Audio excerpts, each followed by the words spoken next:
Data wa twese uri mu ijuru, umunsi umwe wahagije abantu 5,000. Iri teraniro rifite inzara n'inyota byo gukiranuka, kandi wasezeranye guhaza kwifuza kwawo. Niko gusenga nsaba mbasabira mu izina rya Yesu.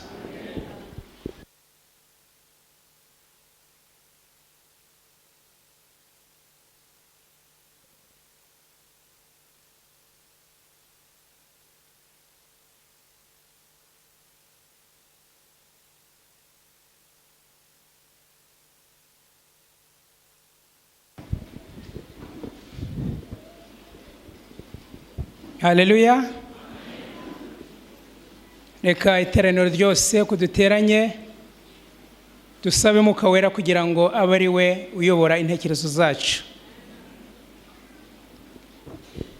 Mbere yuko dukomeza gahunda ko zateguwe, turagira ngo twakirane, mbabwire abantu tuzanye muri iyi gahunda.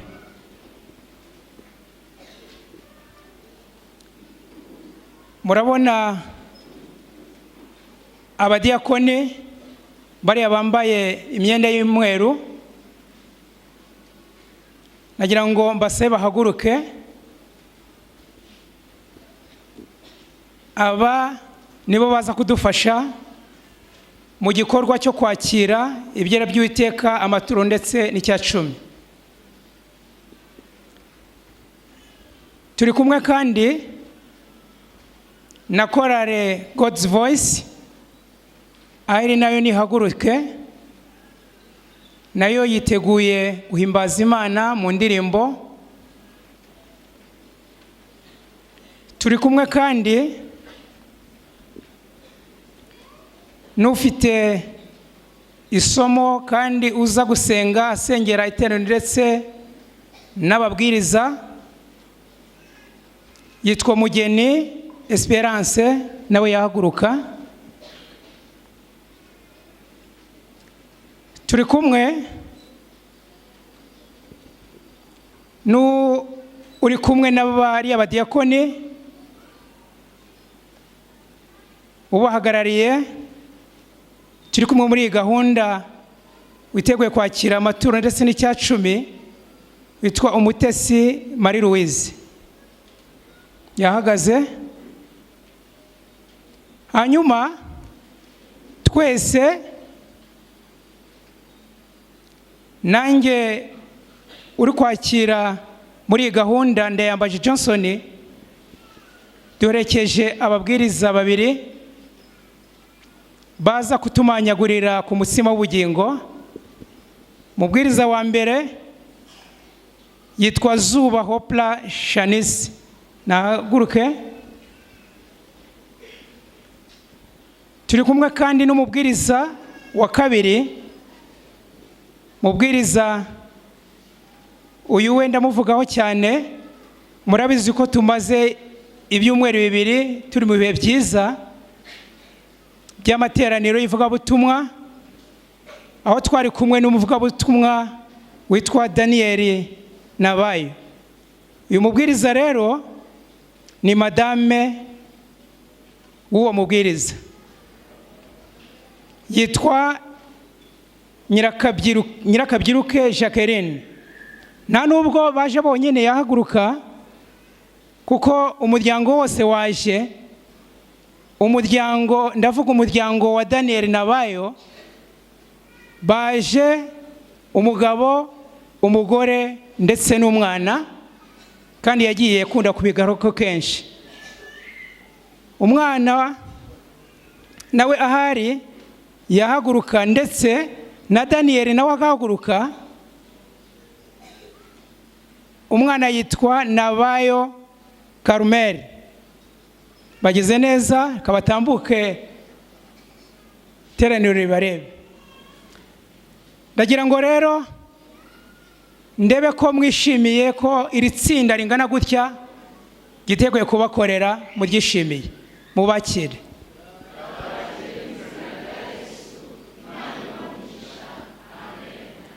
murakoze cyane rero, namwe Imana ibaha umugisha, kandi nkuko nabivuze tugitangira, twese dukomeze kuyoborwa na Mwuka Wera. Imana ibaha umugisha.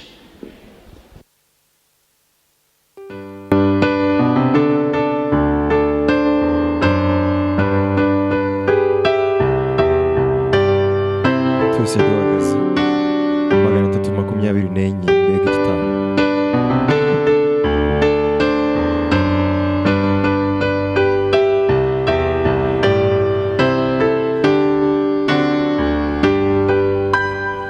Mbega igitambo cy'amaraso y'umukiza wapfuye ari njyazira, yambambiwe ku musaraba, abitewe n'uko akunda cyane, n'urukundo rutangaje mwami wanjye, kugira wemere kubabara no kumvira.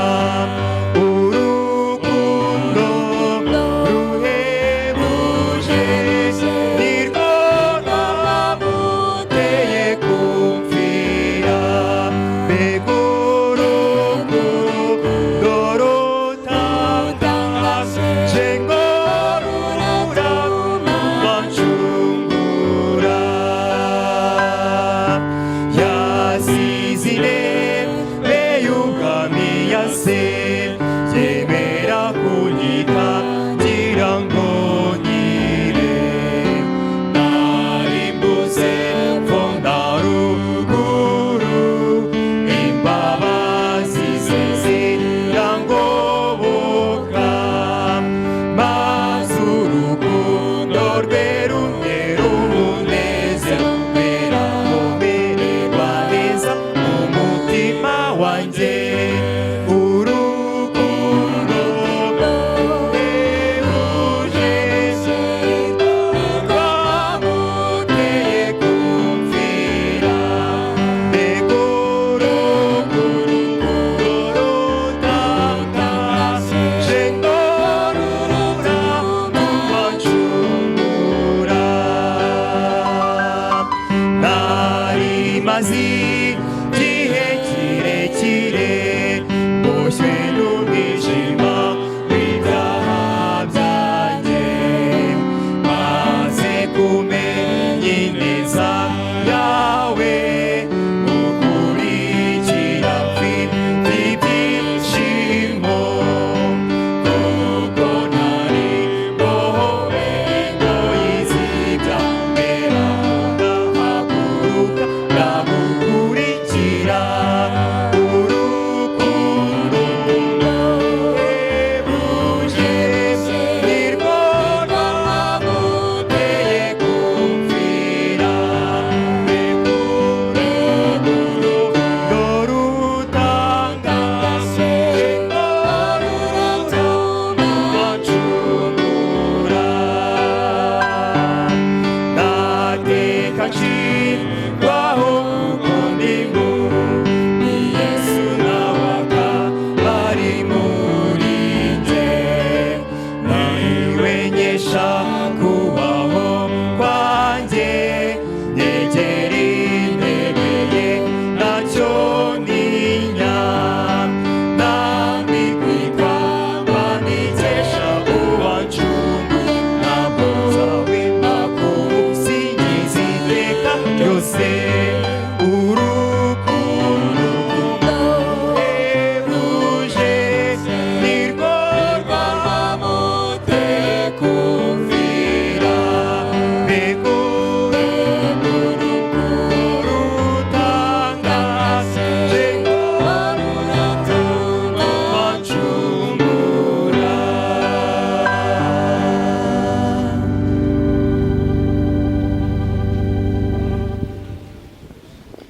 Sabato nziza kandi umunsi w'umunezero.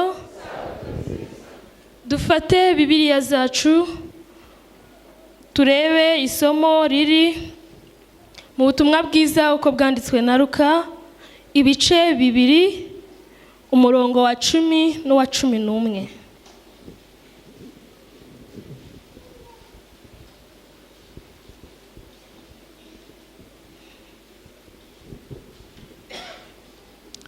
abahageze dusome. Marayika arababwira ati, mwitinya, dore ndababwira ubutumwa bwiza bw'umunezero mwinshi uzaba ku bantu bose, kuko uyu munsi umukiza avukiye mu murwa wa Dawidi, uzaba Kristo umwami. Ndasubiramo. Marayika arababwira ati, mwitinya, dore ndababwira ubutumwa bwiza bw'umunezero mwinshi uzaba ku bantu bose, kuko uyu munsi umukiza abavukiye mu murwa wa Dawidi, uzaba umukiza umwami. Twese dupfukamye dusenge.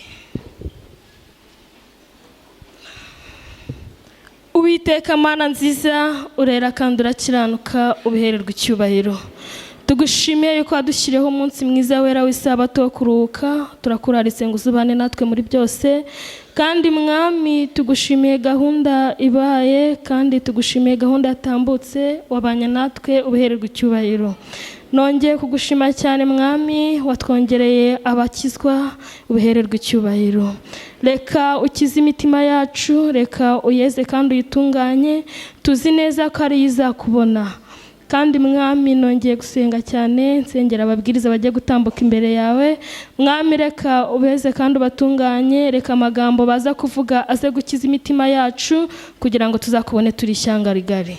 Nongeye gusengera hirya no hino abateranye mu izina ryawe, ubagenderere, kandi natwe tugendera ntutwibagirwane nabo, kugira ngo tuzakubone turi benshi. Mwami rero nongeye gusengera na korali igiye gutambuka nayo ivuga, mwami uze kubana nayo kugira ngo ikuvugire natwe twumve, ubihererwe icyubahiro. Tugusabye tukwizeye mu izina ryawe ryera, urakoze. Amen.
nzatunga ni ibyawe ntabwo ari ibyanjye.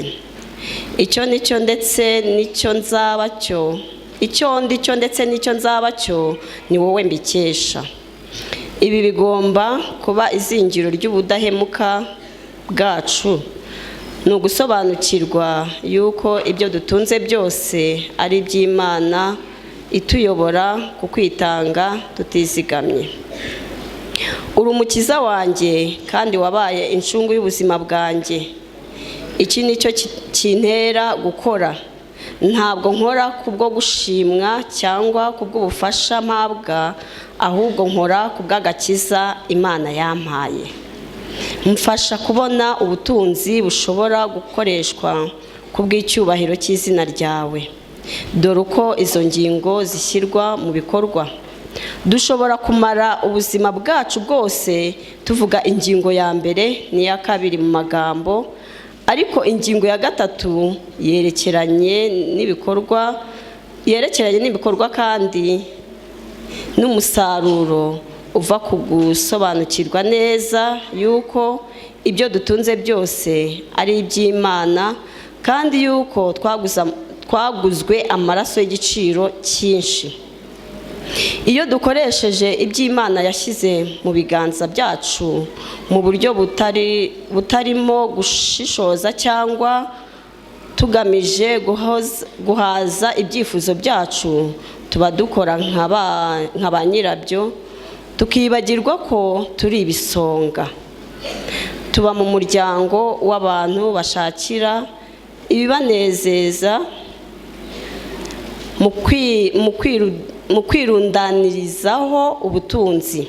Imibereho y'abantu b'iki gihe ishobora gusobanurwa n'iki gitekerezo kigira kiti: kora ukoresha ibyo ufite kandi urusheho gukora cyane kugira ngo urusheho gukoresha byinshi.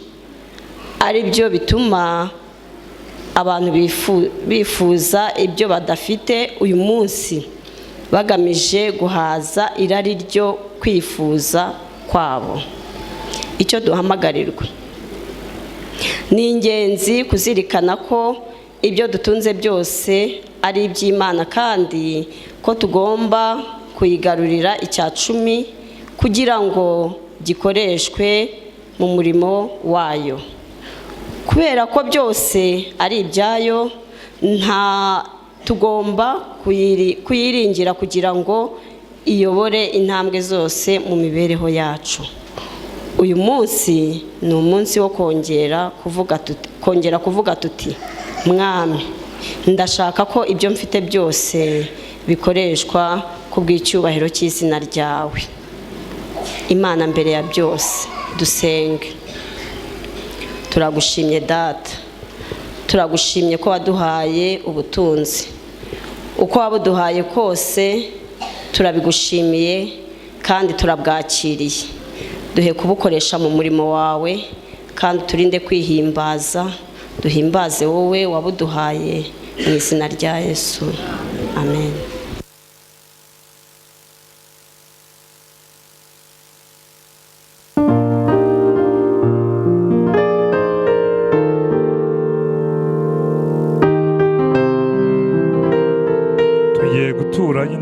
Turirimba indirimbo ya 359. Ku batayizi ngira ngo babare umwanya kugira ngo bayitoze bayimenye.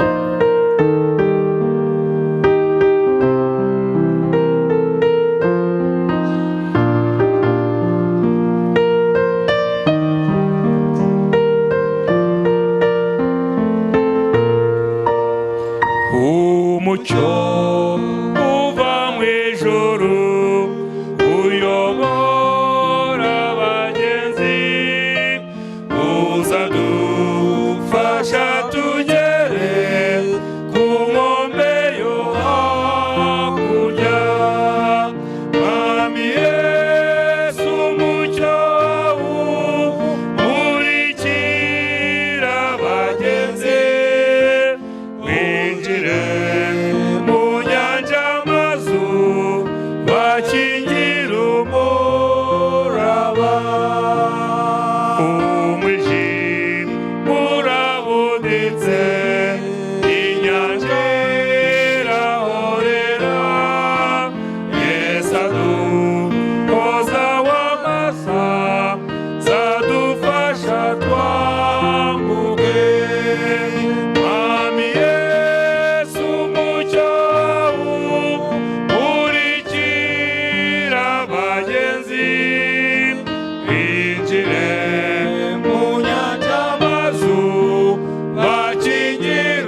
izina rya Yesu.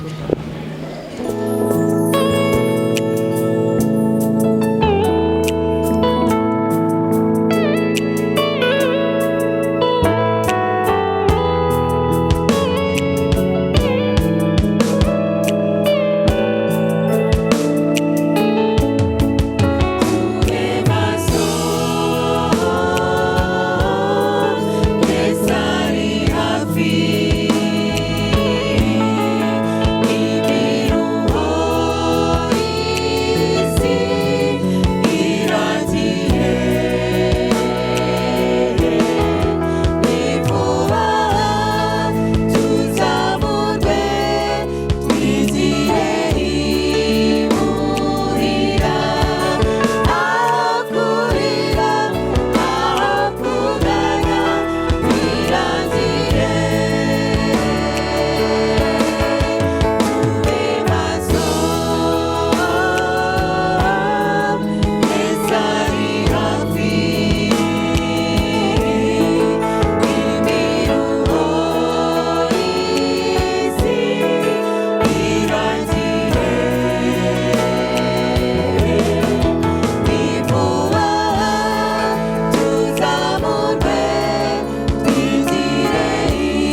munsi nkaba nishimanye kwigana namwe iki cyigisho. Umutwe w'icyigisho uravuga ngo guca ingando na Yesu. Isomo ry'uyu munsi turarisanga mu Baheburayo igice cya 13 umurongo wa 5. Reka dusenge, niturangiza gusenga haragira umuntu uri dusomera. Twicishe bugufi dusenge. Mana wakoze kuba waturinze, twaba twageze ku rusengero amahoro, gahunda zose zikaba zagenze neza, nizikomeza kugenda neza, turabishimiye izina ryawe.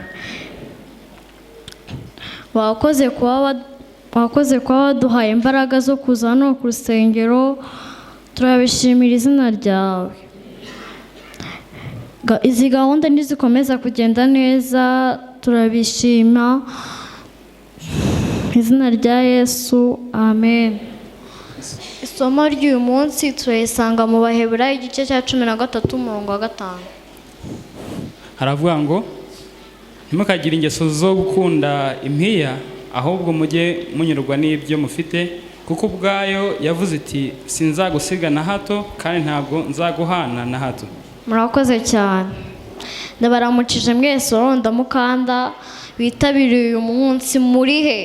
Murakoze cyane, nejejwe no kwinjana namwe muri uru rugendo rw'uyu munsi. Turarebana hamwe insanganyamatsiko ikurikira Yesu. Intero yacu iratangira ati ni moto. Muzi icyo ari cyo? Biravuga ngo umuriro. Irashimishije cyane. Ni umutwe w'icyigisho guca ingando na Yesu. Mureke tubane na Yesu, mureke tubane na Yesu udukunda, mureke tubane na Yesu inshuti itadusiga, mureke tubane na Yesu inshuti dukinana tunezerewe, mureke tubane na Yesu inshuti dutemberana, mureke tubane na Yesu inshuti dutega amatwi, kandi Yesu azi ibiri imbere mu mitima yacu, ni umurinzi w'intambwe zacu. Yesu ni ingamo w'umutamenwa. Mu buzima busanzwe duhura n'ingorane, ubwoba, imiraba bitandukanye, ariko Yesu ingabo yacu y'umutamenwa, nk'uko tubibona mu Migani igice cya 30 umurongo wa 5. Uyu munsi twarebeye hamwe ukuri gutangaje, kuko Yesu atari inshuti gusa, ahubwo ashaka ko duca ingando hamwe nawe. Azi ibiri imbere mu mitima yacu, ashaka dusangire hamwe ibidasanzwe no kurinda ibihe byose by'uhora wibuka ko Yesu akunda kandi agukunda, kandi ko adusabira ibyiza byose. Mugire umunsi unejeje, ariko ntimuzigere mwibagirwa guca ingando na Yesu. Ukomeze kugira isabato nziza. Umunsi w'umunezero, isabato nziza, umunsi w'umunezero. Ese ashimwe, muraho neza? Nejejwe no kubana namwe.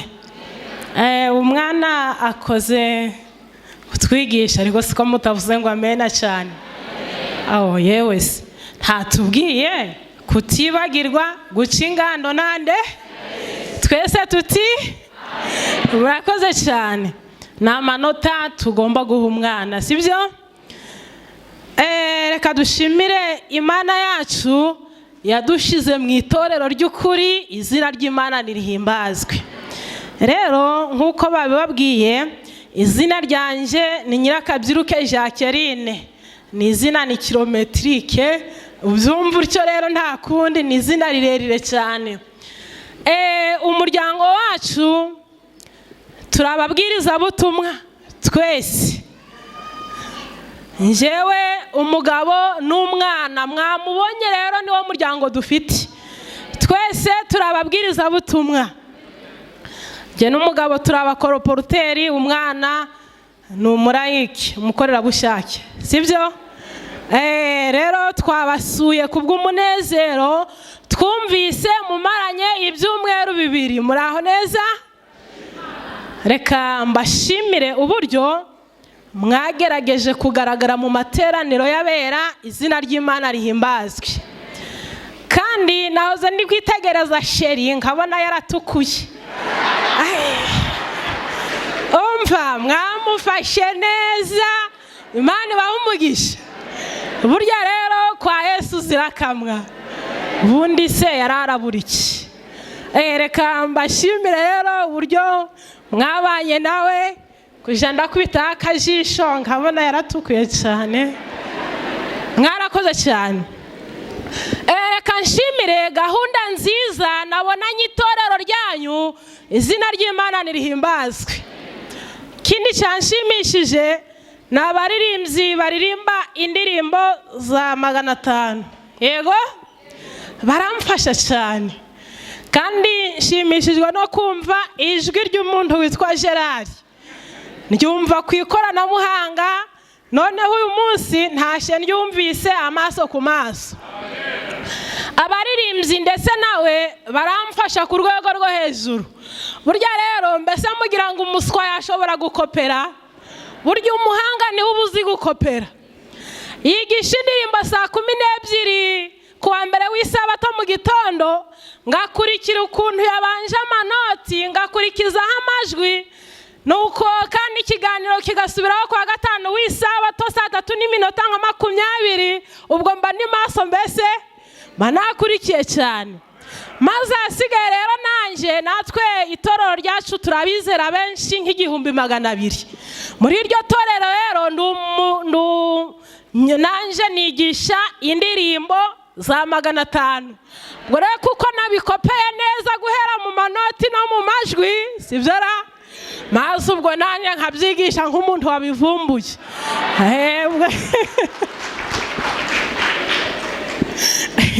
Hari ikintu abantu bakora kikagirira abandi umumaro. Nguko rero ukuntu abo bantu bamfasha, Imana ibahe umugisha. Tugiye kuramukanya rero.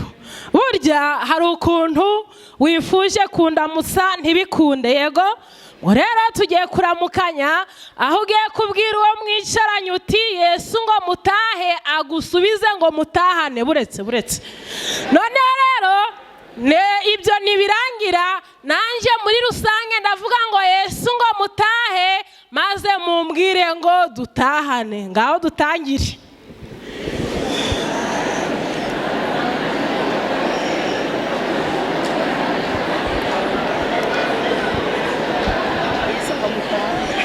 Dutahane. Yakoze cyane. Yesu ngo mutahe. Umva ndabaramukije n'ibyishimo byinshi n'umunezero mwinshi. Reka tuje mbere rero mushigisho. Sinzi ko i Kigali babwiriza saa 6 zarenze, muri hangana. Twagize ibirori byinshi, sibyo? Twagize ibirori byinshi kandi byose dukwiriye kubitega amatwi. Abaririmbyi bakoze kuturirimbira, kuko batwibukije ko Yesu azagaruka, imiruho imibabaro ikarangira. Yego maze tukaja kuri gakondo. Kandi mu gitabo cy'uwifuzwa ibihe byose, shigisho kiri kuvuga ngo muzahiherereye mu ruhuke, harimo amagambo ari kuvuga ngo abatuye mu isi babyemera batabyemera bararusha. Yego abatuye mu isi bose babyemera batabyemera bararushe. Ariko Yesu arongera arararika aravuga ngo yemwe abarusha n'abaremerewe nimuze munsange ndabaruhura. Yesu arararika abarusha n'abaremerewe. Ni kuki warinda uvunwa n'umutwaro kandi Yesu yiteguye kukwikorerera? Yesu ntabwo avunika. Reka tumwikoreze ibituremerera byose. Kandi umutwaro urusha iyindi kuremera ni umutwaro w'icyaha. Ndabyibuka igihe umuntu yari amaze gucumura, aho ni mu gitabo cy'inama ikomeye y'Imana ngiye kubasomera rero. Igihe umuntu yari amaze gucumura, Yesu yarahagararanye n'abamarayika, abamarayika bamwitegereje mu maso, babona mu maso he harahonze. Guhonga mu maso icyo kinyarwanda muracyumva? Yego, babona mu maso ha Yesu harahonze. Yesu aratambuka yegera se, amaze kwegera se agaruka mu maso he hakeye. Imana yacu icyubahiro. Impamvu mu maso ha Yesu hari hakeye, umuntu yaraciriwe icyanzu cyo gukira. Igihe rero iyo nkuru Yesu yari amaze kuyitangariza abamarayika, amaze kubabwira ko umuntu akiriwe icyanzu cyo gukira, bahise batanguranwa bose gucungura umuntu. Ariko ntabwo abamarayika bari gucungura umuntu, kuko ntabwo ikiremwa cyashungura ikindi kiremwa. Yesu ahita avuga ngo umuntu nzamucungura, marayika aravuga ngo umuntu nzamurinda, Mwuka Wera aravuga ngo umuntu nzamuyobora. Mbese umuntu ararinzwe? Yego, umuntu ararinzwe. Umuntu ni uw'agaciro kenshi. Ndasoma Bibiliya ngo umuntu yenze kumugira nk'Imana haburaho hatoya. Ijuru rimaze kugabana umuntu rero, igihe gikwiriye kigeze, Yesu nongera mbibutsa yuko yari umwami w'ijuru n'isi, kandi yari yicaye ku ntebe y'ubwami kuko yari umwami, kandi yari afite inkoni y'ubwami ishushanya ubuyobozi nk'uko tubyiga muri Jiya. Nuko uyu mwami w'abami rero wari wicaye mu ijuru, afite abamarayika bamucurangira. Nuko umunsi umwe ahaguruka kuri ya ntebe y'icyubahiro. Iyi ntebe ayihagurukaho, ikanzu y'ubwami ayirambika hasi, inkoni y'ubwami ayirambika hasi. Abwira abamarayika bamucurangiraga ati, ngiye mu isi umuntu aracumuye, nzababazwa, nzagirirwa nabi, nzihangana, ariko umuntu abona ubugingo. Yesu yarazi ko azababazwa, ariko ateganya kwihangana kugira ngo umuntu abone ubugingo. Niko byagenze. Getsemani Yesu yahagiriye umubabaro mwinshi ukomeye cyane. Yesu igihe yarageze ari Getsemani, nawe yarakeneye ko abigishwa be bamusabira kubw'intege nke yari afite, ariko ntabwo bashoboye kubana nawe maso. Kandi igitero kiyobowe na Yuda mu kanya cyari kigiye kuza gufata Yesu, maze mu kanya igitero kiba kirasesekaye kiyobowe na Yuda. Yuda yari amaze kubwira aba basirikare iti, umva rero, uwo ndageraho ngasoma n'uwo muhite mumufata. Igitero kiba cyasesekaye, maze kiba gifashe Yesu. Kimaze gufata Yesu, ariko mbere ho hato Yuda yaragiye asomagura Yesu inshuro nyinshi, aramuramutsa. Nuko Yesu aramubwira ati, Yuda, uragambanishiriza umwana w'Imana kumusoma? Nuko igitero kiba kije gufata Yesu. Nidusoma mu gitabo wifuzwa ibihe byose cyigisho Getsemani, bari kutubwira ngo Yesu baramufata bamujyana kwa Ana. Kandi uyu Ana yari umutambyi mukuru, kandi abatambyi bakuru bakoraga mu buturo bwera, namwe nk'uko mubizi. Nuko baramujyana kwa Kayafa, kandi bari kumucira urubanza. Uyu mwami bari kumukubita, uyu mwami ari kugirirwa nabi, ari gucirwa urubanza kandi nta cyaha afite. Kwibutsa yuko yari yavuze ngo nzababazwa, nzagirirwa nabi, nzihangana, ariko umuntu abona ubugingo. Nuko Yesu baramucunaguza kwa Pilato, kwa Herode. Bibiliya iri kumbwira ngo Herode na Pilato ntabwo bavugaga rumwe, ariko kubwo kwangiza Yesu baba inshuti barakundana. Rero burya hari abantu bakundanira mu byago by'abandi. Yego, Yesu agirirwa nabi. Inyandiko iri kumbwira ngo igihe uruhanga n'umutwe bya Yesu byari byamaze gutandukana, babifatanishije ikamba ry'amahwa kuko byari byamaze gutandukana. Yesu baramukomezanya bagiye kumubamba. Yesu kuko ataraheruka kurya, adandabirana, afite inzara nyinshi, kandi inkoni zamurembeje, maze Yesu bamwikoreza igiti kinini kiremereye cyane. Inyandiko iri kumbwira ngo agwa inshuro 3. Kuko iki giti cyari kiremereye rero, kandi mwaba bantu ntawe ari kucyiteza kuko cyari gikojeje isoni, umugabo Simoni umunyakureni bahura nawe, maze abasirikare baramuhamagara ngo ari we wikorera igiti. Simoni niwe wakiriye Yesu umusaraba. Baragenda bakomeza bashya i Karuvari. Yuda wa wundi wari wagurishije Yesu ibice by'ifeza 30, burya ntabwo yabonye umwanya wo kubirya, kuko umutima nama ntuhabwa ruswa. Umutima we ibyo yakoze waramuriye cyane, ahitamo kuja kwiyahura. Yari umugabo munini muremure cyane w'ibigango, maze yimanika mu mugozi ariyahura. Igihe batambukaga bashora Yesu bagiye i Karuvari, basanga intumbi ya Yuda yasandariye mu nzira. Yuda yiyahuye. Bya biceri yarabiriye? Oya. Barakomeza bashya i Karuvari, nuko Yesu ashirwa ku musaraba. Igihe cyo gutanga kiragera, kandi umugambi w'aba bayuda kwari ukugira ngo Yesu ashinyagurirwe ku musaraba, nta nubwo kumuhamba byari mu mugambi wabo. Oya, intumbi iborere ku musaraba. Nuko reka dushimire Imana ije ishira abantu bafite itaranto zisumbyiza abandi mu itorero ry'Imana. Hari umugabo Nikodemu na Yosefu, kuko bari bafite ubushobozi, maze baragenda basaba umurambo wa Yesu, maze uyu murambo wabuhamba mu cyubahiro. Imana yacabwa icyubahiro, kuko Yesu yari yabivuze ko nyuma y'iminsi 3 azazuka, maze mu ijuru bohereza marayika nyuma y'iminsi 3, araza apfundura igituro. Kandi bari barashyizeho abarinzi ndetse barakoteye cyane, maze marayika apfundura igituro, amanukamo hasi cyane, maze aragenda abwira Yesu ati kanguka, isuka ari kugushaka. Ngubwo ubutumwa mu ijuru bari batumye marayika. Nuko Yesu arazuka, imyenda yari arimo neza ayizinga neza, nk'ikimenyetso cy'uko ibintu byose bigomba gushyirwa kuri gahunda. Nuko umwami wacu barazutse, abigishwa bashatse kumukoraho. Nuko Yesu arababwira ngo ntimunkoreho ntaraje kwereka data ko igitambo cyanjye cyemewe. Igihe igitambo cya Yesu cyatangarizwaga ko cyemewe rero, maze nuko Imana imuha ubutwari mu isi no mu ijuru iramugabira. Reka mbabwire, nitutagwa isari tuzahembwa. Nyuma y'imibabaro Yesu yanyuzemo, ahawe ubutwari mu isi no mu ijuru.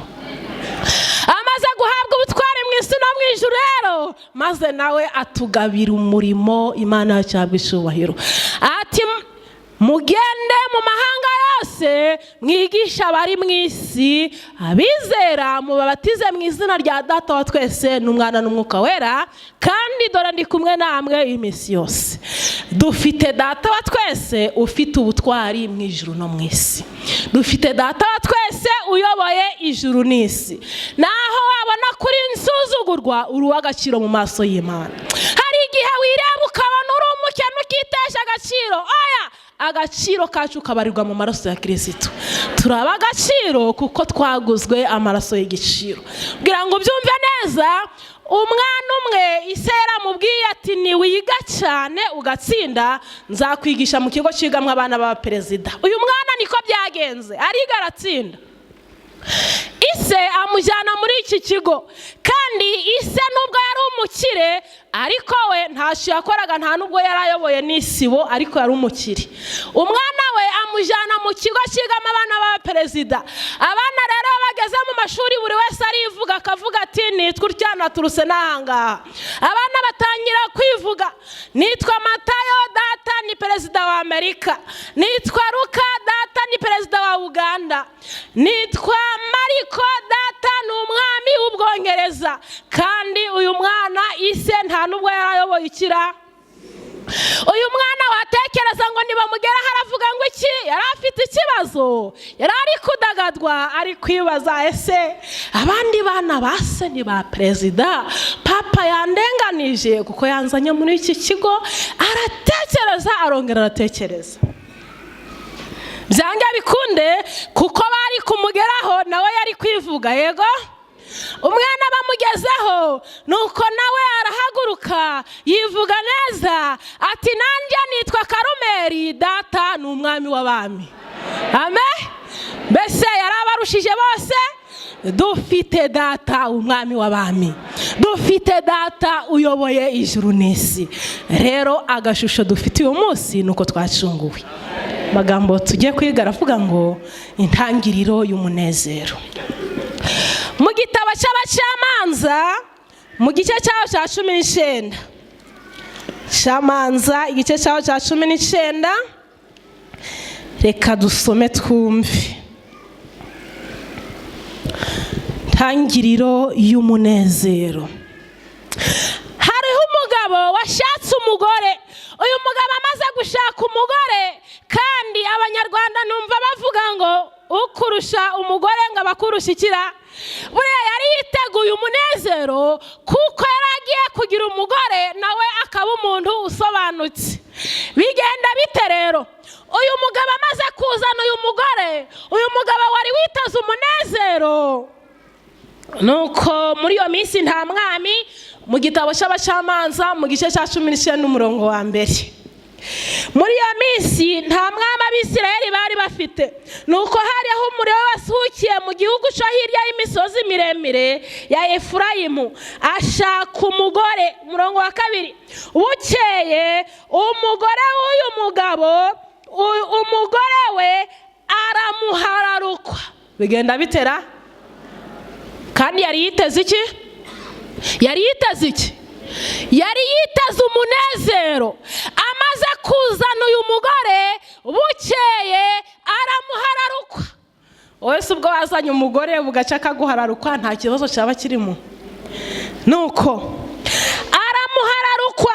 Amaze kumuhararukwa akajaja gusambana. Uyu mugabo yari afite ikibazo? Yego, yari yiteze umunezero. Amaze kuzana umugore, yari azi ko arawugeraho. Umugore aramuhararukwa akajaja kwisambanira. Komeza hepfo ari kukubwira ngo amara y'amezi 4. Amezi angahera? Mbega umugore. Bibiliya yaravuze ngo hari ikirusha urupfu kurura. Urupfu ruraryana? Yego ruraryana. Ariko ngo hari ikirusha urupfu. Umubwiriza 2:26, hari ikirusha urupfu kurura n'umugore mubi. Ko Bibiliya iri kumbwira. Uyu mugore aramuhararukwa akajaja kwisambanira. Nuko uyu mugabo umunezero yari yiteze arawubura. Ariko nakubwira intangiriro y'umunezero. Umunsi umwe umukobwa bari baje kumusaba, babyiteguye neza, kandi imyenda bayikodesheje nk'uko namwe mubigenza. Uyu mukobwa makiyaje sinakubwira, abaturanyi babararitse, ndetse ikimasa babaze kuko umukwe agiye kuza. Aho ni iwacu rero. Nuko uyu mukobwa rero bategereje umukwe, araje rero. Nuko uyu mukwe, umukobwa agatelefona ati mbese mugeze he? Bati turi hafi, tugeze hano hafi turaje. Ubwo imyitegurira komeza rwose. Abatetsi muteke vuba, abakwe baraje. Reka mbabwire, uyu mukobwa wari witeguye umunezero ko agiye kubona umukwe, umusore akomeza kumubwira ati ndaje, turaje. Izuba rirenga, umusore ataje gusaba. Mbega umusore w'umugome. Yahuye n'agasore umuntu yakwita akanyamugi. Nuko uyu mukobwa umunezero yari yiteze umubera ubusa. Ndakubwira intangiriro y'umunezero. Ubutumwa bwiza bwanditswe na Luka mu gice cyaho cya 15. Ubutumwa bwiza bwanditswe na Luka, turasoma mu gice cyaho cya 15.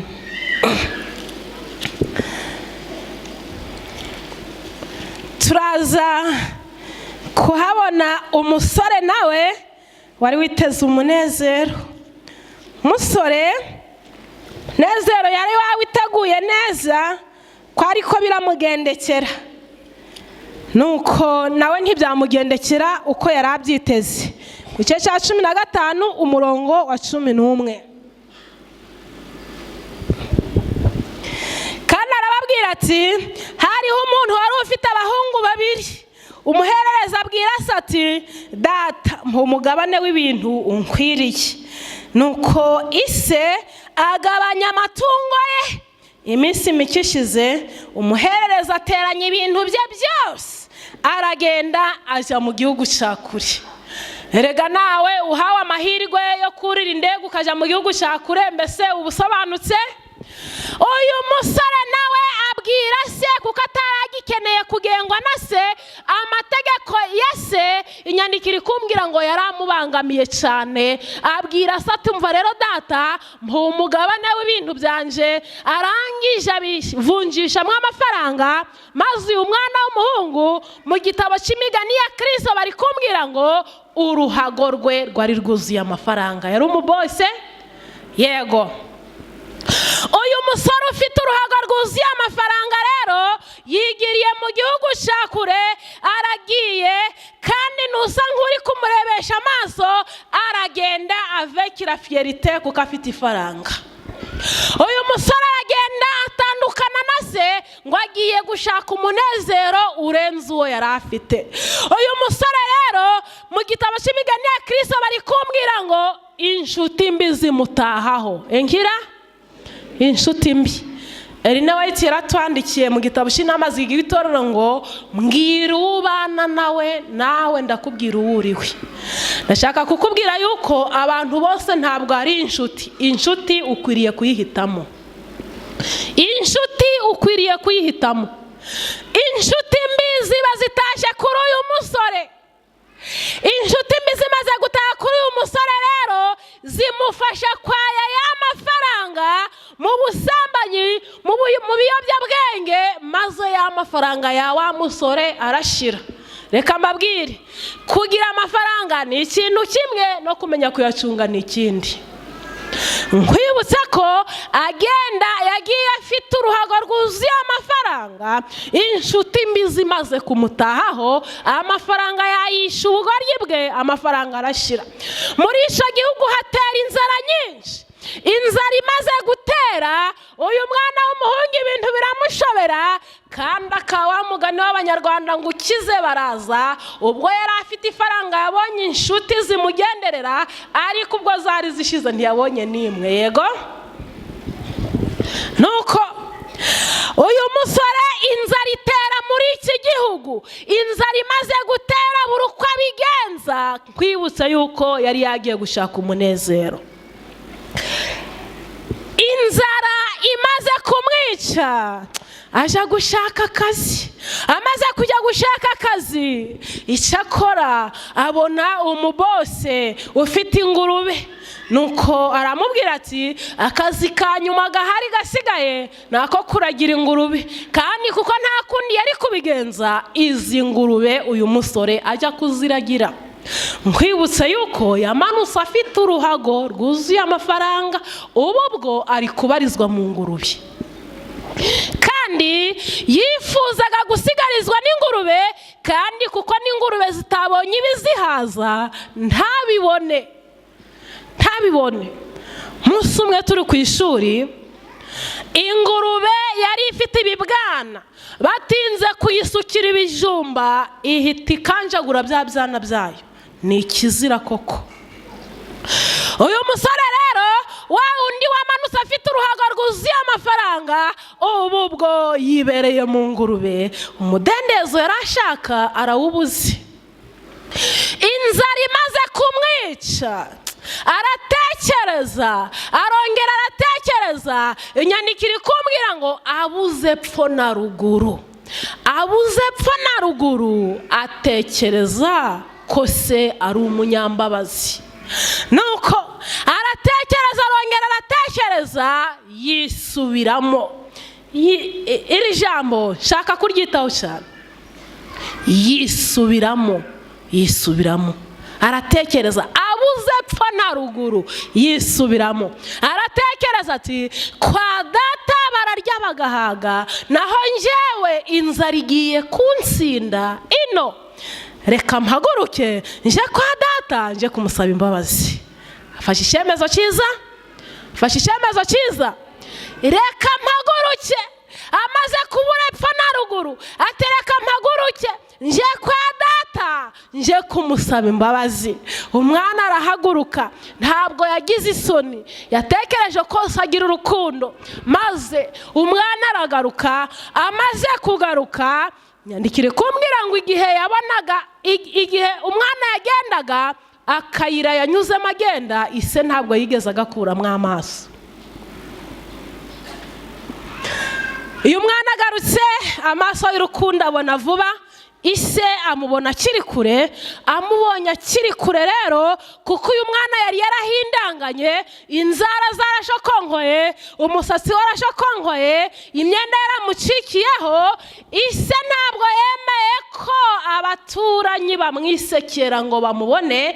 Yaragiye aramusanganira akiri kure, maze ise aramuramutsa, aramuhobera, maze yikuramo umwambaro w'igiciro ukomeye cyane, umwambaro w'igiciro awambika umuhungu we. Amaze kuwambika umuhungu we, maze aramuzana, atangira kudondobekeranya amagambo, maze aravuga ati, data, nacumuye ku yo mu ijuru no mu maso yawe, ntibinkwiriye kwitwa umwana wawe, ntibinkwiriye kwitwa umwana wawe. Nuko ariko se abwira abagaragu ati, mwihute muzane vuba umwenda uruta iyindi. Uyu mwenda ushushanya gukiranuka kwa Kristo, yambika umunyabyaha wemeye kwihana.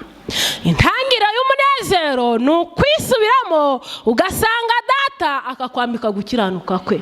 Intangiriro y'umunezero ni ukwakira Yesu nk'inshuti yawe, maze nawe akakubwira amagambo akomeye ati, dore nguyu umwana wanjye nkunda kandi nkamwishimira.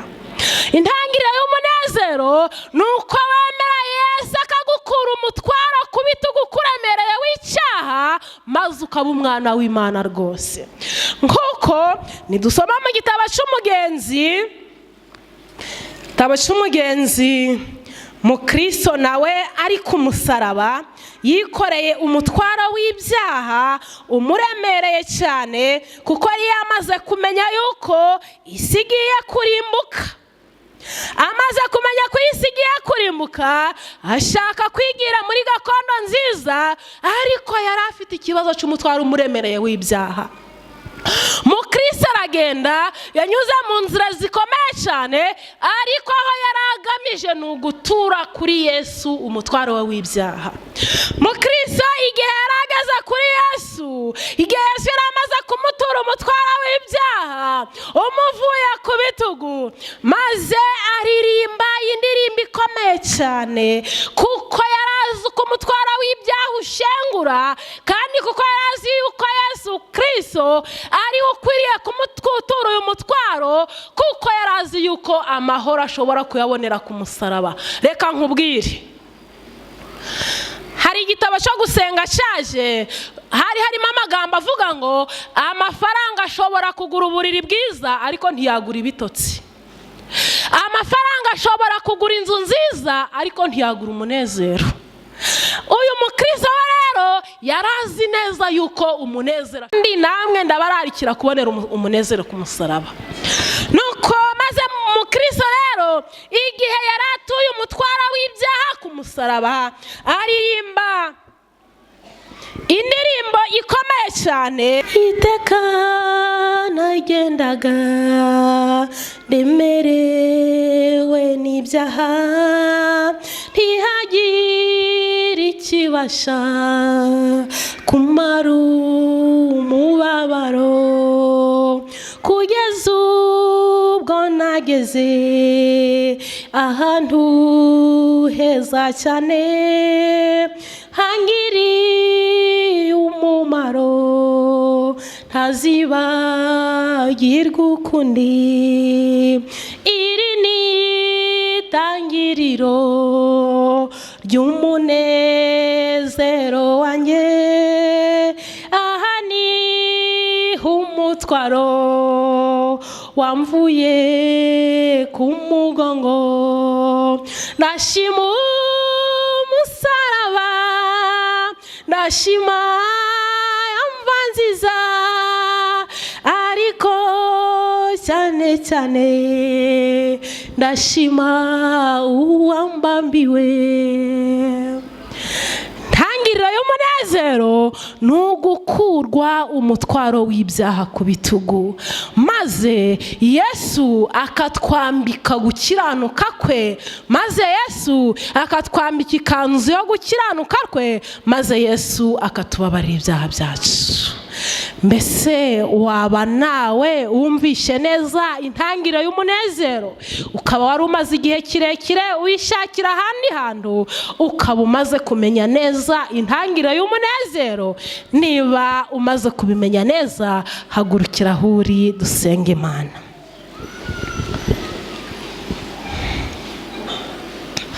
Mubyeyi wacu udukunda, uturangiye umunezero wawe, si mu mafaranga, si no mu byo dutunze, ahubwo intangiriro y'umunezero ni ukwizera Yesu. Icyo nicyo cyonyine dukwiriye kwirata. Ndasabira ababizera kubarangira neza umunezero w'umutima, kugira ngo bagubwe neza. Tugutegereze twihanganye, niko gusaba kwanje mu izina rya Yesu. Yesu umwami w'amahoro abeze rwose. Twese duhagaze 118.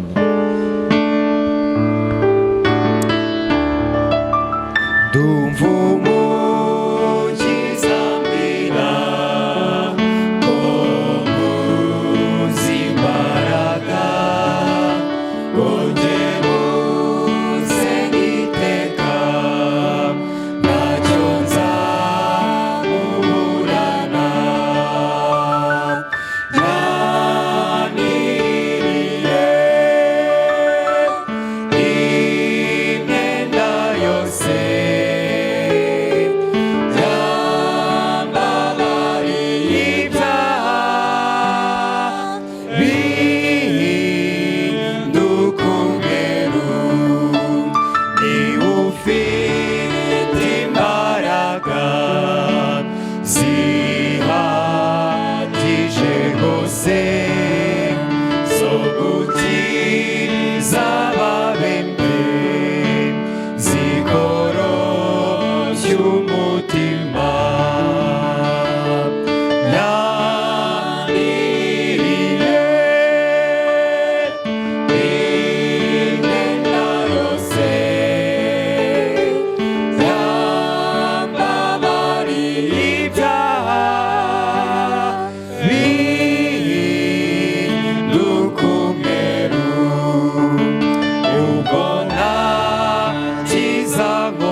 Mubyeyi wacu, urukundo dufitiye ni urwo kubaho tubeshejweho nawe. Ukeneye abagabo n'abagore, abasore n'inkumi bamamaza ishimwe yuko waduhamagaye.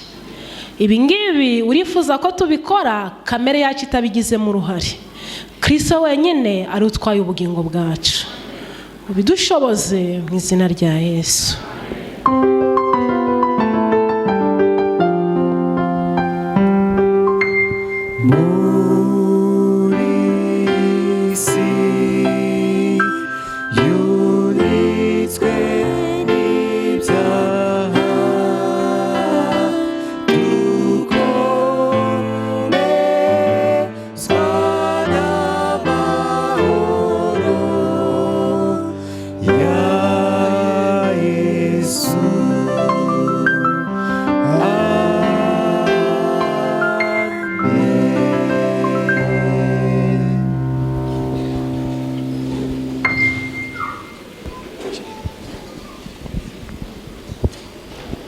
Haleluya.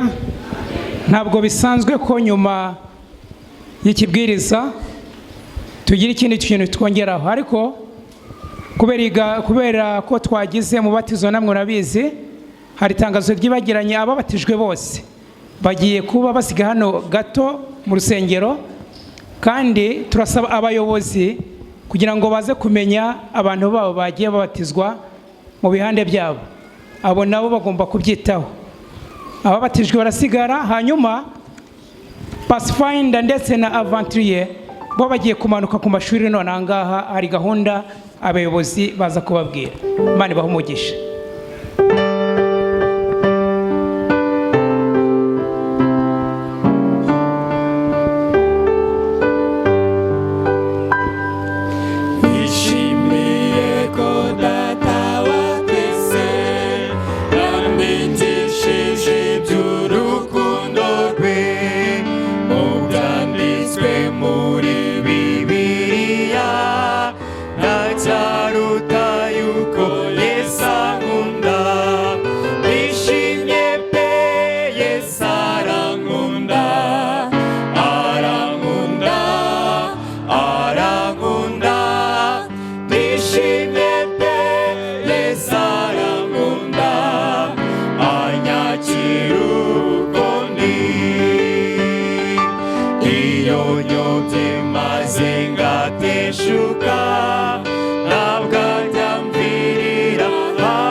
Say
rwose nahindutse umuntu mushya urukundo umunezero n'amahoro nibyo byuzuye umutima wanjye Yesu yanyuzuye ubugingo bushya nzibanira nawe iteka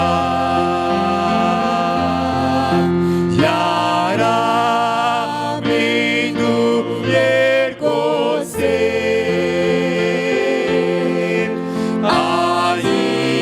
anyigisha gusenga